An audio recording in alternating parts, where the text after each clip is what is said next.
Self-love. This has been one of my favorite topics for many, many years now. And my understanding of self-love has grown and changed year after year of practicing it. So, what is self-love? I'll go back to where I started. Um, for me, self-love initially was about physical love, what I was doing with my exercise, what I was doing with my diet, everything physical. I've later understood that self love is not just physical, but it can also be mental and it can also be emotional. So I put it down to three categories that we can love ourselves in: physically, mentally, and emotionally. So, some examples: physical self love, and where I first started, was all about putting things into my body, loving my body in a way that I got something beneficial from it. That's really what I put self love down to: an act of love towards yourself, physically, mentally, or emotionally, that helps you feel better, act better, be in the world better. So, physical self love was where I started. And for me, that was all about showing up for myself with exercise on a regular basis, the things that I was putting in my body, the way that I was taking care of my body. I mean, like after exercise, was I stretching? Was I taking care of what my body was experiencing at the time? And that was an amazing change to make. I had been to the gym, since I was maybe 15, but I didn't really get into the self love thing until I was about 21. So at that time, I realized it was about the intention I was bringing to these activities. Before, I was just going to the gym and I was in my ego and in my head, and I just wanted to be muscly, and I wanted to be, I wanted to be seen as like I was strong or whatever. But the intention switched when I decided I was doing it for my body to experience life better, not for anything outside of me. It was just about my experience. And it allowed me to show up for myself in a better way, because I realized the more self love I was putting into my body, the more I loved my body, because it was about showing up. It was about the constant effort. It was about me feeling accomplished for something that I'd set out to do, and I had done it. And that was a good feeling. It then shifted into a mental self love. What I mean by that, or some examples of that: mental self love for me initially was reading.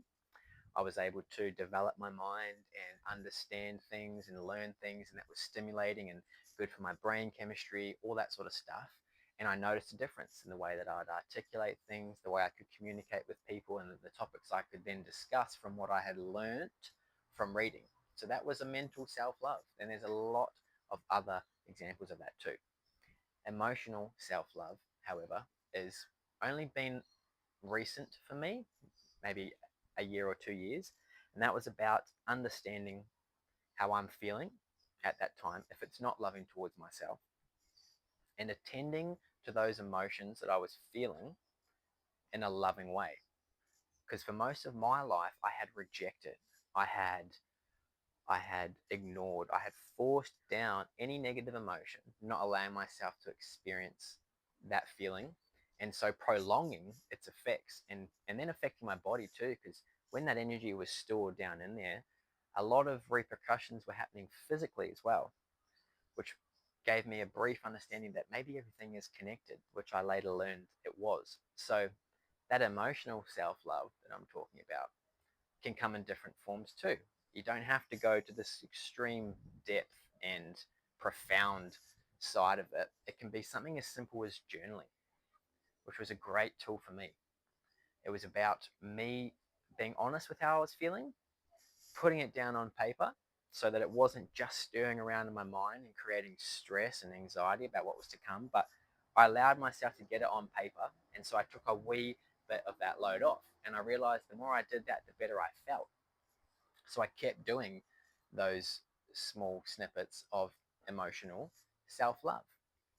Those are just examples for you of different ways that you can love yourself. But the thing is, when it comes to self love, very important word there is self. These are just small things that have helped me over my time learning about this concept of self love. But it's about you. Self love is about what you like and what you need. There is no one right way to love yourself. There are some guidelines, you could say. You know, self love, in my opinion, is something that adds or something that helps you feel more love. You know, you might have, uh, you might really like having a wine, and maybe if you had 8 wines, 10 wines every night, and you called it self love, that might not quite be doing the best for you because it does have a negative effect on your body.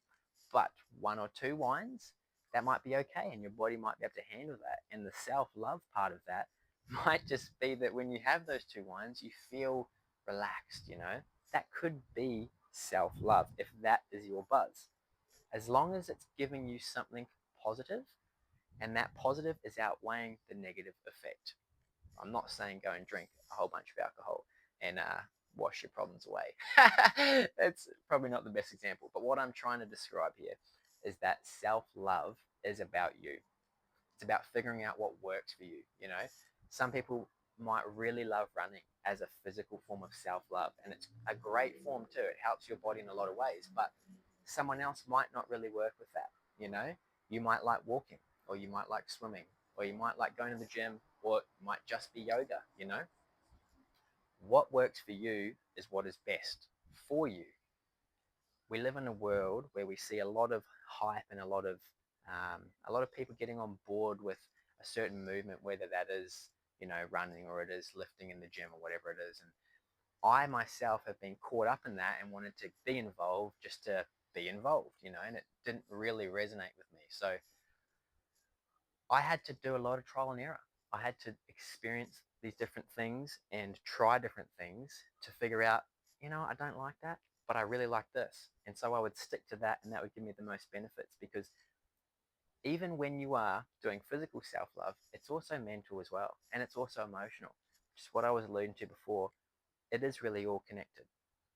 But the main message today is if you want to make a difference in your life, the more self love that you add in, the more you will love the self.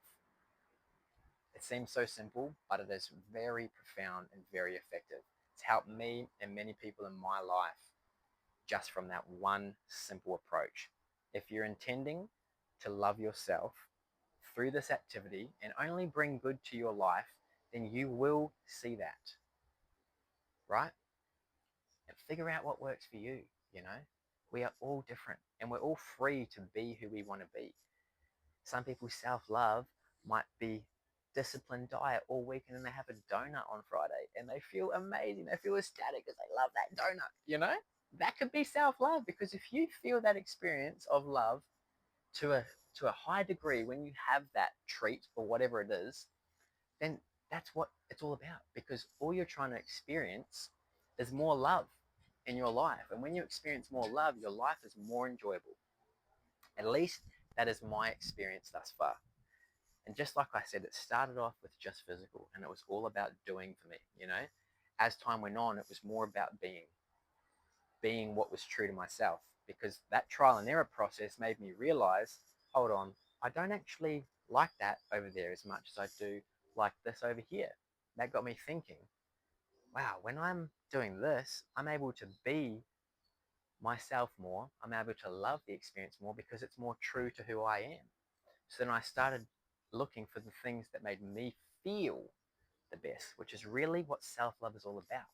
Yes, if you go to the gym and you run, you're going to change the shape of your body and that might make your appearance to you more loving and maybe even to others too. But what really makes the difference is how we feel about it. Our experience of life is how we feel about it.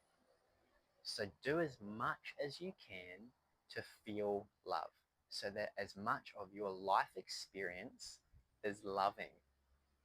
And I promise, if that experience is loving, you will be enjoying it thoroughly. That's what it comes down to for me. And I hope for you too. So if you haven't given this concept of self-love a go, and I know as a man, initially when I heard it, I was like, self-love, that sounds a wee bit girly, you know? I don't know if I want to do that.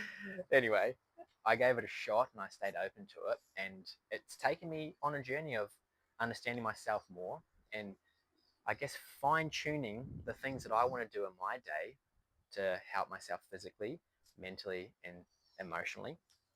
I've been able to fine tune that to what really, really works for me and gives me the most bang for my buck, or for the time I invest in it, I get the most out of it. And that is a process, you know. So if that's somewhere that you want to go, I suggest starting now and learning. Again, just like I said in my last video, don't be afraid to fail. Don't be afraid to go to a, excuse me, go to a yoga class and maybe yoga's not for you. But how would you have known that if you didn't go to the yoga class? So every little hurdle, little road bump along the way is actually going to bring you closer to what really matters for you. So give it a go, try some self love, ask some questions, and I hope you have a beautiful day today. Thank you again for tuning into this one. I love you, and I'll see you on the next one.